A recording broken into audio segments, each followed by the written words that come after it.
হয়তো তোমার পাবো দেখা, যেখানে ওই নত আকাশ চুমছে বনের সবুজ রেখা, ওই সুদূরের গায়ের মাটি আলের পথে বিজন ঘাটে।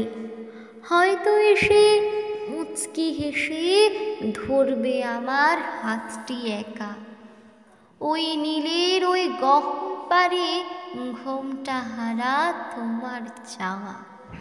আনতে খবর গোপন দুটি দিগপারের ওই দক্ষিণা হাওয়া।